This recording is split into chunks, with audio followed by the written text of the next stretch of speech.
Brigadier retired Ahmad Saeed Minaj साहब senior दिफाई तंज़ियाकार हमारे साथ मौजूद हैं। अहमद सईद साहब जो ताज़ा अपडेट्स आ रही हैं, ये कार्रवाइयाँ तो किसी सूरत रुकने का नाम नहीं ले रही। फिर नेतन्याहू का जो बयान सामने आया, अब उस बयान के बाद भी हम देख रहे हैं दुनिया की खामोशी, एहतजाज तो चल रहे हैं, बयानात तो आ रहे हैं, अमली तौर पर कोई कदम नहीं उठाया जा रहा। क्या क्या ऐसे इक़दाम हैं जो इस वक्त खासतौर पर मुस्लिम दुनिया को उठाने चाहिए? जी बिल्कुल ऐसी है। जो इसराइल की बर्बरियत है वो पूरी दुनिया भी आश्कार हो चुकी है, और जिस तरह से वो निहत्ते मासूम फलस्तीनियों का कत्लेआम कर रहे हैं, उनकी जेनोसाइड कर रहे हैं, वो दुनिया के सामने है।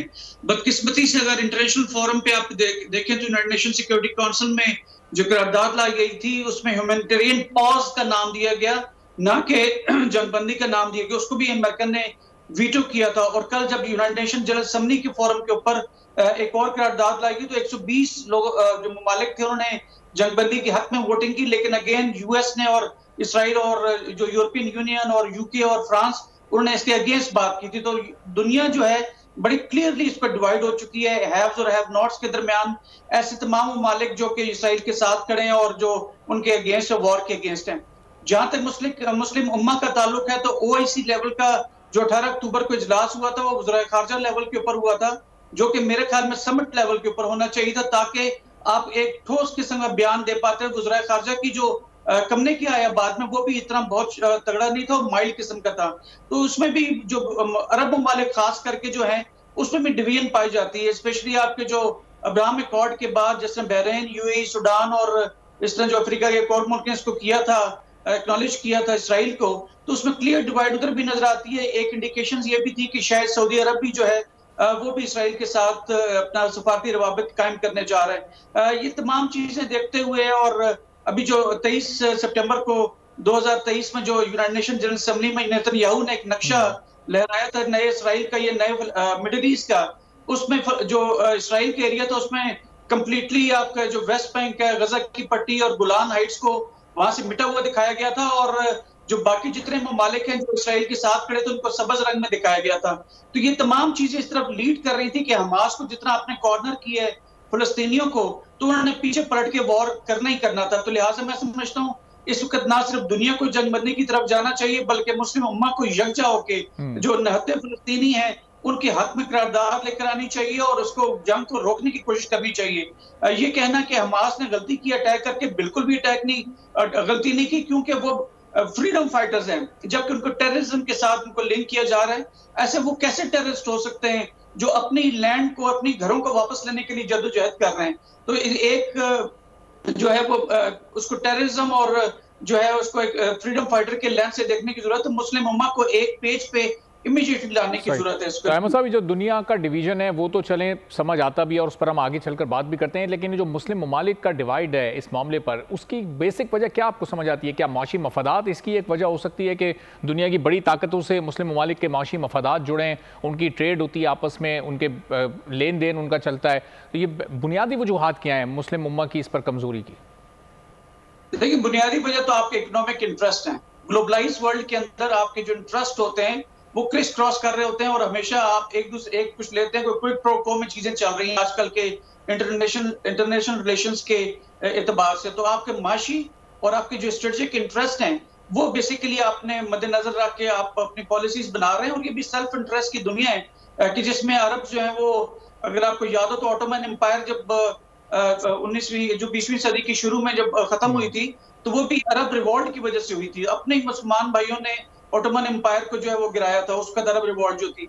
इसी किस्म के हालात इस वक्त भी आपके सामने हैं, जिसमें आप ईरान तो उनके साथ खड़ा हुआ है, लेकिन आप ये देखें कि यूएई जो है वो उसने बर्मला इसराइल के हक में स्टेटमेंट दी है। दो जो जॉर्डन के सदर हैं उन्होंने भी खैर वाज़ेह पोजीशन ली है। और जो बाइडन जो जॉर्डन आ रहे थे जब ये अटैक हुआ 7 अक्टूबर को, तो जो बाइडन के उसका विजिट को भी रोका था, उसमें महमूद अब्बास साहब भी आ रहे थे, इजिप्ट के सीसी भी आ रहे थे, लेकिन उन्होंने अपनी सरजमीन पे बाइडन को नहीं आने दिया था। तो एक किसी हद तक अगर आप अरब ममालिक में भी देखें तो क्लियर डिवाइड है। जहां तक पाकिस्तान का ताल्लुक है तो उसने आपने देख चुके हैं कि आपके सफारती लेवल पे जलील अब्बास साहब जो है बड़ी वाज़ेह पोजीशन ले चुके हैं। चीफ आर्मी कल यूनाइटेड नेशन जनरल असेंबली के फोरम के ऊपर जो कि मुनीर अकरम साहब हैं, उन्होंने इंतहाई वाज़ेह क्लियर पोजीशन ली है कि इस जंग को हमें वक्त रुकना चाहिए। फलस्तीनी कोई जो है लेसर गॉड के बच्चे नहीं है, वो उतने ही है। और जो वेस्ट में आप ह्यूमैनिटेरियन लॉ की बात करते हैं और ह्यूमैनिटेरियन जो आपके जितने इदारे हैं, जेनोसाइड वॉच है, ह्यूमैनिटेरियन वॉच है, उन सब की रिकमेंडेशन होने के बावजूद अगर फलस्तीनियों पे तमाम मजालिम जारी रखेंगे तो फिर आप क्लियर नजर आता है कि माइट इज राइट वाली बात है कि जिसके पास पावर है वही दुनिया को रूल करेगा और नया वर्ल्ड ऑर्डर जो है वो शुरू होने जा रहा है। जी तो अहमद साहब, ये इस वक्त जो ग्राउंड पर सिचुएशन है, 8000 के करीब लोग अपनी जानों से जा चुके हैं, शहीद हो चुके हैं, और ज़ाहिर जख्मी तो काउंटलेस हैं, वो तो कई हज़ार उनकी तादाद है।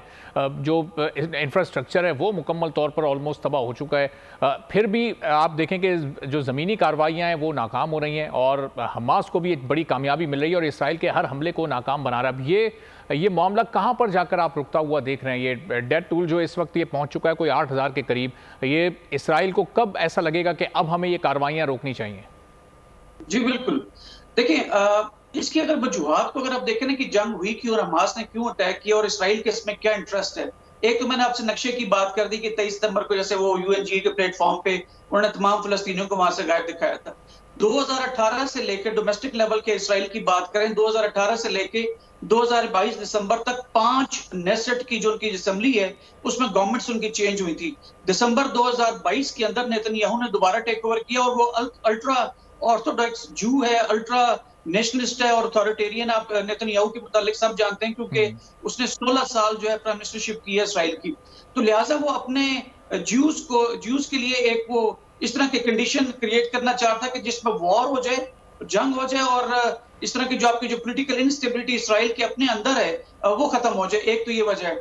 सेकेंडली अगर आप देखें इंटरनेशनल लेवल के ऊपर जो आपकी अमेरिकन हैं वो उसको खुलम खुला और यूरोपियन यूनियन बेसिकली खुलम खुला इसराइल की मदद कर रहे हैं। और अभी थर्ड भी सुना है कि बैरी बेड़ा जो 2 आ चुके हैं, थर्ड बैरी बेड़ा भी अमेरिकन का आ रहा है। क्या वजह है इसकी? एक बड़ी मेन वजह स्ट्रेटेजिक लेवल पे ये है कि यूक्रेन के अंदर जो नेटो की एक मिथ थी वो खत्म हो चुकी है। नेटो से जो लोग एक्सपेक्ट करते थे कि हमें वो सिक्योरिटी एश्योरेंस जो नेटो दिया करती थी वो रशिया के खिलाफ कामयाब नहीं हो पाई और यूरोपियन यूनियन जो है उसकी नेटो फोर्सेज जो है वो डायल्यूट हो गई हैं। इसी तरह जो इसराइल को एक सिक्योरिटी एश्योरेंस अमेरिकन देते थे तो वो जो डिटेरेंस था, वो जो डरा के रखने वाली बात थी, वो डिटेरेंस जो है वो कॉल्ड ऑफ हो गई और इसने हमास उससे बिल्कुल खाइफ ना हुआ और उसने अटैक कर दिया। तो लिहाजा अटैक अभी अमेरिकन को अपनी इजारादारी और इसराइल को अपनी इजारादारी मिडिल ईस्ट के अंदर और दुनिया के अंदर कायम रखने के लिए अटैक करने ताकि हमास के लोगों को वो किल कर सके। अभी आप देखें तो वहां पे जो 2 मिलियन की आबादी है गजा की पट्टी के अंदर, उसमें आधे से ज्यादा बच्चे हैं। अब इसकी इसराइल की कोशिश ये है कि आप नई नस्ल को मार दें इनकी, ताकि जो बूढ़े आगे रह जाएं तो बूढ़ों को फिर कंट्रोल करना आसान होगा, या आप रफा के बॉर्डर से उनको इजिप्ट के अंदर ले जाएं। तो लिहाजा ये तमाम चीजों को अभी आप सामने रखें। और दूसरा सबसे बड़ा जो है वो इसराइल के लिए और अमेरिकन के लिए हो सकता है जिसकी वजह से वो कहते हैं कि जंग प्रोटेक्टेड होगी और उसमें शायद सब्सक्राइब करें और बेल दबाएं ताकि कोई खबर रह न जाए।